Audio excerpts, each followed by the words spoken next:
كتاب الصيام، كتاب روزة. وكتاب روزة يشتمل على 5 أبواب. كتاب روزة از 5 باب عبارت است. الباب الأول، باب اول في مقدمات الصيام وفيه مسائل. باب اول در بیان مقدمه های روزه که در آن مسئله های است صحبت می رود. المسألة الأولى، مسئله اول تعریف الصيام و بیان ارکانه. مسئله اول در بیان تعریف روزه و بیان رکن های آن. اولا تعریف روزه. روزه در لغت، صیام در لغت، روزه به معنای بازداشتن خود از چیزی رو، این رو روزه میگویند. اما در شریعت باشد روزه الامساک عن الاکل و شرب و سایر المفطرات. میفرماید که روزه این است که شخص خود را از خوردن و نوشیدن و همه چیزهایی که روزه را میشکند با نیت از طلوع صبح صادق تا غروب آفتاب باز دارد. این را روزه میگویند. دوم رکنهای روزه. از تعریف این روزه، از قاعده این روزه در اصطلاح معلوم می شود که روزه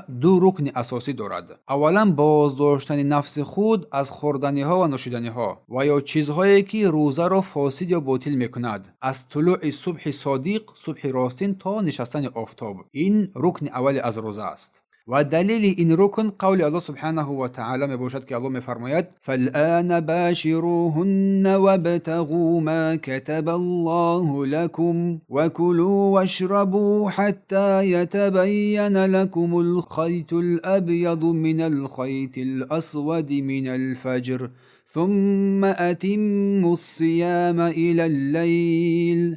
الله در این آیه مبارکه سوره بقره آیه 187 می فرماید پس اکنون با آنها، یعنی با زنانتان هم بستر شوید، نزدیکی نمایید و آنچی را که الله برای شما نوشته است طلب کنید و بخورید و بیاشامید، بنوشید تا آن که برای شما رشته سفید از رشته سیاه روشن گردد. بعد روزه را تا شب نگاه بدارید، یعنی تا شب روزه بدارید. مقصد از رشته سفید و رشته سیاه در این آیه کریمه دمیدن صبح را میگویند تا نشستن آفتاب. این رکن اول است. بازداشتن خود از خوردنی ها، نوشیدنی ها از طلوع صبح صادق تا نشستن آفتاب. رکن اول از روزه.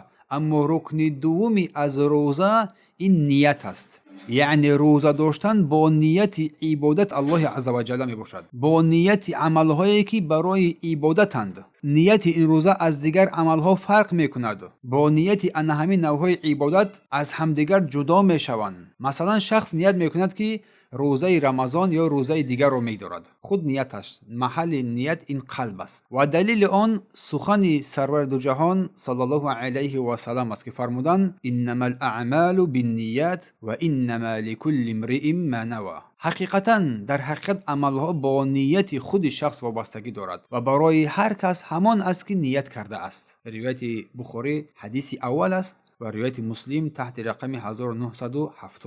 این است مسئله اول.